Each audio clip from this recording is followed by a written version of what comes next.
সত্যজিতের চোখে জল। লিখছেন সুমিত চট্টোপাধ্যায়। সত্যজিৎ রায় কি কোনোদিনও কান্নাকাটি করেছিলেন? নিশ্চয়ই কেঁদেছিলেন। ওরকম একজন ইমোশনাল মানুষ, যার ছবির প্রতি ছত্রে ছত্রে অমন মানব দরদ, তার চোখে জল আসবে না কেন? তা হোক না তিনি 6.5 ফুট লম্বা বৃষস্কন্দ পুরুষ। মাকে অত ভালোবাসতেন, মা চলে গেলেন, অবশ্যই কেঁদেছিলেন। বিজয়া রায়ের স্মৃতিকথায় আছে, সুপ্রভা দেবীর প্রয়াণের পর উনি মানিককে একটা ঘরে আলাদা করে বসিয়ে দিয়েছিলেন, বলেছিলেন এখানেই একলা বসে থাকো, কেউ তোমাকে ডিস্টার্ব করবে না। তখন তো নিশ্চয়ই কেঁদেছিলেন। সত্যজিতের 2 বছর বয়সেই তার পিতা সুকুমারের মৃত্যু হয়। সব ঝড় ঝাপটা সামলে সুপ্রভা তাকে বড় করেছিলেন। মায়ের পক্ষপুটেই সত্যজিতের প্রতিভার বিকাশ। তবে গম্ভীর প্রকৃতির ছিলেন, বড় একটা আবেগ প্রকাশ করতেন না। সত্যজিৎ তাকে সমীহও করতেন খুব। বিজয়া যেহেতু তার রক্তের সম্পর্কের আত্মীয়, তাই সত্যজিতের ধারণা ছিল কোনোদিনই বিজয়ের সঙ্গে তার বিয়ে হবে না, কারণ সুপ্রভা কিছুতে এই সম্পর্ক মেনে নেবেন না। পরে এক আত্মীয়ের মধ্যস্থতায় পুরো ব্যাপারটা মধুরেণও সহায়ক হয়। আবল তাবল তো নিঃসন্দেহে সুকুমার রায়ের অতি স্বল্প জীবনের শ্রেষ্ঠ কাজ। সুকুমার রায় নিজে কিন্তু বইটাকে হাতে নিয়ে দেখে যেতে পারেননি, ফাইনাল প্রুফ রিডিং পর্যন্ত করে গিয়েছিলেন। কিন্তু নতুন বই ছেপে আসার আগেই তখনকার কালান্তক ব্যাধি কালাজ্বরে সুকুমারের জীবন রেখা নির্বাপিত হয়। অপ্রাসঙ্গিক হলেও দুঃখের একটা কথা জানাই, উপেন্দ্রনাথ ব্রহ্মচারীর আবিষ্কৃত ওষুধ তখন ক্লিনিক্যাল ট্রায়ালে পাশ করে গেছে, কিন্তু সাইড এফেক্টের ভয়ে এই ওষুধ সুকুমারের ওপর প্রয়োগ করা যায়নি। হলে হয়তো উপেন্দ্র কিশোরের কৃতি এই সন্তান দীর্ঘজীবী হতেন। অনেক পরে এই আবল তাবলের একটা পরিমার্জিত সংস্করণ প্রকাশিত হয়। স্বাভাবিক এই দায়িত্ব এসে পড়ে সত্যজিতের ওপর। উনি বলাই বাহুল্য সানন্দে দায়িত্ব পালন করেন, কিন্তু যে ব্লান্ডারটি করেছিলেন তা হলো অরিজিনাল এডিশনে সুকুমারের আঁকা ড্রয়িংগুলো বেমালুম বাদ দিয়ে দিয়েছিলেন। সুপ্রভা এত ক্রুদ্ধ হয়েছিলেন যে বেশ কিছুদিন পুত্রের সঙ্গে বাক্যালাপ বন্ধ রেখেছিলেন। তারপর ধরুন বংশী চন্দ্রগুপ্তের মৃত্যু। বংশী চন্দ্রগুপ্ত সত্যজিতের আর্ট ডিরেক্টর। যারা ভাবেন মানিকবাবুর বইতে আলাদা করে কি আর করা থাকতে পারে, তারা মোটেও ঠিক বলেন না, কারণ সত্যজিৎ ড্রয়িং করে দিতেন তো বটেই, কিন্তু আপন মনের মাধুরী মিশিয়ে সেটাকে অনবদ্য রূপ দিতেন তার এই আর্ট ডিরেক্টর বংশী চন্দ্রগুপ্ত আর ক্যামেরাম্যান সুব্রত মিত্র।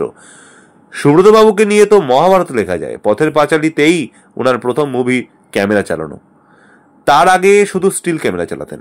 ভাবুন একবার, আগেকার সিনেমাগুলো যদি দেখেন, লক্ষ্য করে দেখবেন ইনডোর সিনগুলোয় ঘরের দেওয়ালে অ্যাক্টরদের ছায়া পড়তো। কারোর মাথায় আসেনি সেটা কিভাবে বন্ধ করা যায়। সারা দুনিয়ার কথা বলছি, কিন্তু ঘরের মধ্যে ভালো করে লাইটিং করলে ছায়া তো পড়বেই। সুব্রতবাবু অপরাজিত সিনেমার সময় একটা সহজ টেকনিক ব্যবহার করলেন। সেটের মাথায় সাদা কাপড় টানিয়ে দিলেন, লাইটটা ওখানে বাউন্স করিয়ে অ্যাক্টরদের ওপর ফেললেন, ব্যাস কেল্লা ফতে। আরও আছে পথের পাঁচালীর চিনিবাস ময়লার দৃশ্যটা তো সবারই মনে আছে নিশ্চয়ই। পুকুর পাড় দিয়ে ময়লা চলেছে, পিছনে বাচ্চাগুলো আর একটা নেড়ি। প্রসঙ্গত বলে রাখি, মহা খুঁতখুঁতে কমল কুমার মজুমদারের মতে পুরো সিনেমাটায় এই একটি দৃশ্যই নাকি পাতে দেওয়ার মতো।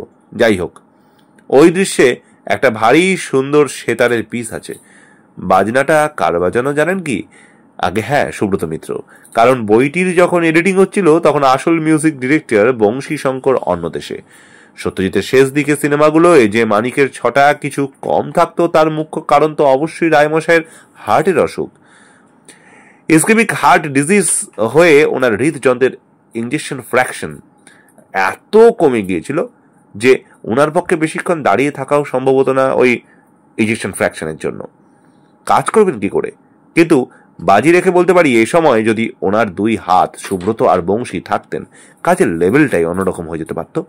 যাই হোক, বংশীবাবুর কথায় ফিরি। অরিজিনালি কাশ্মীরি বংশীবাবুর জীবনাবসান ঘটে আমেরিকায়। সত্যজিৎ, বিজয়া, বংশী 3 জনেই সেবার ইউএসএতে বেড়াতে গিয়েছিলেন। হঠাৎই বিজয়া একদিন দেখেন বংশীর একদিকে চোয়াল বেশ ফুলে গেছে। কি ব্যাপার? দাঁতে ইনফেকশন, প্রচন্ড ব্যথা, লিকুইড ছাড়া কিছুই খেতে পারছেন না প্রায়। বংশীর ভয়ানক দুঃখ, চারিদিকে এত ভালো ভালো খাবার। পরদিনই আবার হাসি খুশি বংশী। কি ব্যাপার? একজন ডেন্টিস্ট দাঁত তুলে দিয়েছে, ব্যথা ভ্যানিশ, অ্যান্টিবায়োটিক ছাড়াই দাঁত তুলে দিল। বিজয় খুবই অবাক হলেন।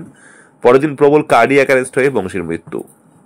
তার শেষকৃত্য ওই দেশেই হয়, কারণ বলার মতো আত্মীয় স্বজন বংশীবাবু তেমন কেউ ছিল না। যেখানে ওই শেষকৃত্য সম্পন্ন হয় সেই জায়গাটা নাকি বড় সুন্দর করে সাজানো গোছানো। মর্মাহত বিজয়া যেতে পারেননি, কিন্তু আমরা কল্পনা করে নিতে পারি বড় কাছের এই বন্ধুর। সত্যজিতের ইউনিটে একমাত্র বংশী মানিকবাবুকে নাম ধরে ডাকতেন। শেষকৃত্যে একাকী দীর্ঘদেহী মরমী মানুষটির লোকচক্ষুর আড়ালে চোখের দুফোঁটা জল মুছে নিচ্ছেন, তাই না? লিখছেন সুমিত চট্টোপাধ্যায়। আবার কৃতজ্ঞতা স্বীকার করে পরবর্তী অংশটুকু পাঠ করছি। আমি সুসময় ভট্টাচার্য ওরফে রনি। আমার এই ইউটিউব চ্যানেল, যার নাম এন্টারটেইনার রনি, আপনারা শুনছেন, শুনতে থাকুন। তবে বিজয়ার আমাদের কথা বইতে একটা ঘটনার কথা লেখা আছে, যেখানে সত্যজিৎ সর্বসমক্ষে চোখের জল ফেলছেন। ঘটনাটা অপুর সংসার সিনেমার শুটিং এর সময়। আপনারা দেখেছেন নিশ্চয়ই, যেখানে পত্নীহারা বিভাগী অপু তার সারা জীবনের সাধনা, আত্মজীবনীটি ছিঁড়ে কুটি কুটি করে উড়িয়ে দিচ্ছেন। জায়গাটার নাম চিরিমিরি। ভারী সুন্দর জায়গা। অধুনা ছত্তিশগড়ের মহানদীর একটা উপনদ আছে, হাসদেও, তারই উপত্যকা। শুটিং শেষ হয়ে গেলে সত্যজিৎ তার ইউনিটের সঙ্গে ফেরেননি। ঠিক করলেন প্রযোজক আর তারা তিনজন মিলে একদিন একটা পিকনিক করে পরের দিন ফিরবেন।